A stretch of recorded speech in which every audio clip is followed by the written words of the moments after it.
বেশি ভোটের ট্রেন্ড। 93%। দ্বিতীয় দফাতেও প্রথম 6 ঘন্টাতেই ভোট পড়ল 61%।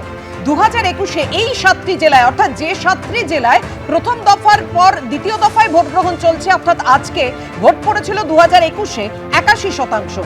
2021-এর বিধানসভা নির্বাচনে ভোট পড়েছিল 82%। প্রথম 6 ঘন্টাতেই ভোটদানের হার 2021-এর তুলনায় 10% বেশি।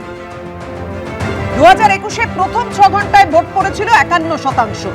আবার বলছি, 2021-এ অর্থাৎ শেষবারের বিধানসভা নির্বাচনে 2021-এর প্রথম 6 ঘন্টায় ভোট পড়েছিল 51%, আর এবার 61%, অর্থাৎ 10% ভোট ইতিমধ্যেই পড়ে গেছে। 2021-এর তুলনায় প্রথম 6 ঘন্টাতে কলকাতায় 20% বেশি ভোটিং। এবার কোথায় কত ভোটদান হয়েছে শতাংশের হিসেবে এখনো পর্যন্ত আপনাদের সামনে রাখবো। ভোটদানের হার দুপুর 1টা পর্যন্ত 60% কলকাতা উত্তরে। এবার দেখুন কলকাতা দক্ষিণে দুপুর 1টা পর্যন্ত মানুষ ভোট দিয়েছেন 58%। শতাংশের হিসেবে মানুষ কত ভোট দিয়েছেন 65%। ভোটদানের হার হুগলিতে দুপুর 1টায়।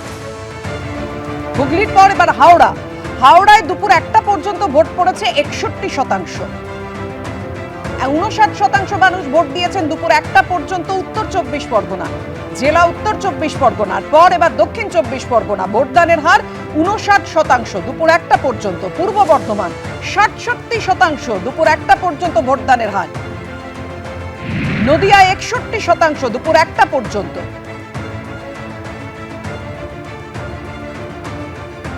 অর্থাৎ 61% ভোট পড়েছে দুপুর 1টা পর্যন্ত সার্বিকভাবে 7টি জেলায়। অধীর রঞ্জন চৌধুরী তিনি কি বলেছেন দেখুন। মানুষ নির্বাচনে যেভাবে অংশগ্রহণ করেছে এটা সারা বাংলার ফেনোমেনা। প্রথম দফাতে প্রচুর পরিমাণ মানুষ ভোট দিয়েছে 93%। এবারও সে 90 ঘন্টা পার করবেই, কারণ একটাই, মানুষ ভোট দেওয়ার সুযোগ পাচ্ছে, ভোট দিতে যাচ্ছে। মানুষ মনে করছে ভোট দেওয়া যায় তাই মানুষ যাচ্ছে। পাশাপাশি এসআইআর মানুষকে তাড়া করছে। মানুষ মনে করছে যে নির্বাচনে অংশগ্রহণ না করলে আগামী দিনে নাগরিকত্বের পরিচয় সংকট। এই দুটো বিষয়। ক্যানিং পশ্চিম কেন্দ্রের ছবি রাখবো আপনাদের সামনে। 112 নম্বর বুথে উত্তেজনা তৈরি হয়েছে। তৃণমূলের পোলিং এজেন্টকে হেনস্থা করা হয়েছে এমনটাই অভিযোগ কেন্দ্রীয় বাহিনীর বিরুদ্ধে। আইনত ব্যবস্থা আছে আমরা নেব। আমি অনুরোধ করছি এখন আপনার খালি করে দিই, তার বিরুদ্ধে আমরা করব। যারা যারা ভোট বাকি তারা ভোটটা দেবে। প্রধানকে যেভাবে মারধর করেছে আমাদের এজেন্টকে, সিআরপিএফ বলছে তারা নাকি মোদির চাকরি করেন, সেন্ট্রাল গভর্নমেন্ট যা বলবে আমরা তাই শুনবো বলে আজকে মারধর করেছে। তার বিরুদ্ধে যা যা আইনত ব্যবস্থা আছে আমরা নেব।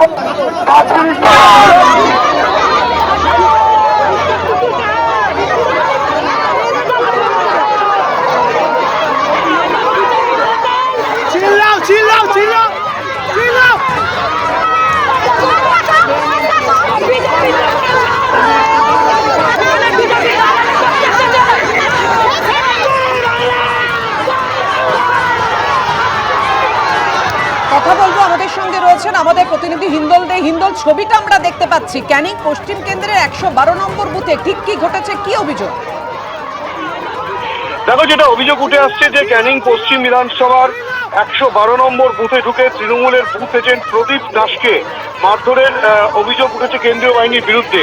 যদিও আরেক তরফ থেকে, অর্থাৎ বিরোধীরা যেটা অভিযোগ করছেন যে এই প্রদীপ দাস সেন্ট্রাল ফোর্সের সঙ্গে কিন্তু দুর্ব্যবহার করে, দীর্ঘক্ষণ ধরে তার সঙ্গে বাকবিতণ্ডা হয় এবং তার পরবর্তী ক্ষেত্রে কিন্তু এই প্রদীপ দাসকে সেখান থেকে বার করে দেয় কেন্দ্রীয় বাহিনী। এবং তারপরেই কিন্তু প্রদীপ দাসের বিরুদ্ধে যেটা অভিযোগ উঠে এসছে সেও কিন্তু রীতিমতো চড়া হয় এবং তারপরেই কেন্দ্রীয় বাহিনীর জওয়ানরা তার বিরুদ্ধে ব্যবস্থা গ্রহণ করে।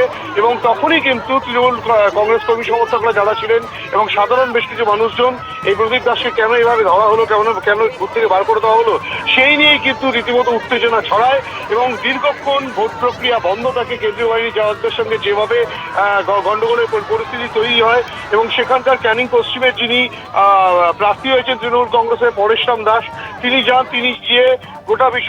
তিনি যাওয়ার পরে গোটা বিষয়টির উপরে মধ্যস্থতা করেন, মাইকিং করে সাধারণ মানুষকে এবং দলীয় কর্মীদের শান্ত করার প্রচেষ্টা তিনি চালান এবং পরবর্তী ক্ষেত্রে দীর্ঘক্ষণ প্রায় ভোট প্রক্রিয়া বন্ধ থাকার পর অবশেষে এখন ভোট প্রক্রিয়া শুরু হয়েছে। ভোট প্রক্রিয়া আবারও স্বাভাবিক পর্যায়ে চলছে ঠিকই, কিন্তু কি কারণে প্রদীপ দাসের সঙ্গে এই কেন্দ্রীয় বাহিনীর জওয়ানদের বাদানুবাদ হলো সেই বিষয়টা এখনো পর্যন্ত স্পষ্ট নয়, সেটাও কিন্তু খতিয়ে দেখা হচ্ছে, তেমনটাই কিন্তু প্রশাসন সূত্রে খবর। হিন্দল, তোমার কাছে আবার আসবো, তুমি আমাদের সঙ্গে থাকো।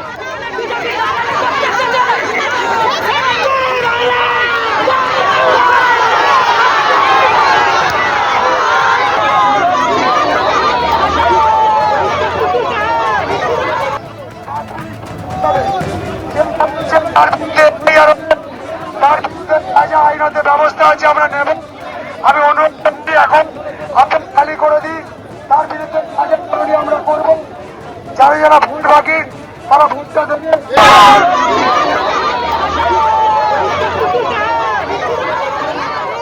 ক্যানিং পশ্চিম কেন্দ্রের এই 112 নম্বর বুথের সামনে যে উত্তেজনার পরিস্থিতি তৈরি হয়েছে সেই ছবি আপনাদের সামনে রেখেছি। তৃণমূলের কি বক্তব্য রাখবো আপনাদের সামনে। মাতলাওয়ান গ্রাম পঞ্চায়েতের আন্ডারে গান্ধী কলোনি যে বুথ কেন্দ্র আছে সেই এলাকার উপপ্রধান, পঞ্চায়েতের রানিং উপপ্রধান, তার বাড়িতে গত পরশুদিন সিআরপিএফ গিয়ে বিরাট তাণ্ডব চালিয়েছে বিনা অন্যায়, বলে যে কমপ্লেন আছে। আজকের ভোট হচ্ছে, সেই প্রদীপ দাস এজেন্ট হিসাবে দীর্ঘ 4 ঘন্টা ঘরের ভিতরে বসে পিসফুলি ভোট হচ্ছে এবং ওখানে সিসিটিভিও আছে, আপনারা দেখতে পারেন। হঠাৎ করে সিআরপিএফ বাইরে যারা ডিউটিতে ছিল তারা ঘরের ভিতরে ঢুকে প্রদীপ দাসের কলার ধরে টেনে বলছে তোমার বিরুদ্ধে কমপ্লেন আছে বলে বেধড়ক মাল লাঠি চার্জ অবস্থায় তাকে ছুটিয়ে মেরেছে। একটা জনপ্রতিনিধি, একটা দলের উপপ্রধান, একটা এজেন্ট, তাকে মারধর করে আর বলছে আমরা সেন্ট্রাল গভর্নমেন্ট বদি পাঠিয়েছে, বিজেপি সরকার যা বলবে আমরা তাই শুনবো, তোমাদের মারতে বলেছে আমরা মারবো।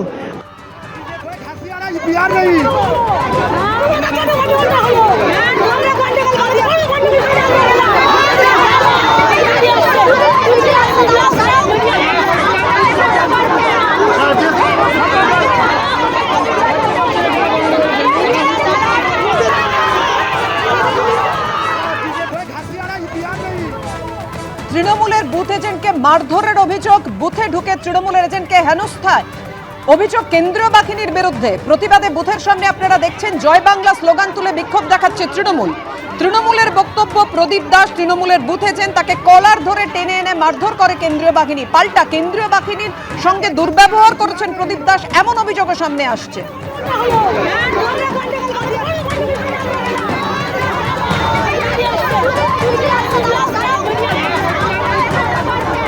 এবিপি আনন্দ, এগিয়ে থাকে, এগিয়ে রাখে।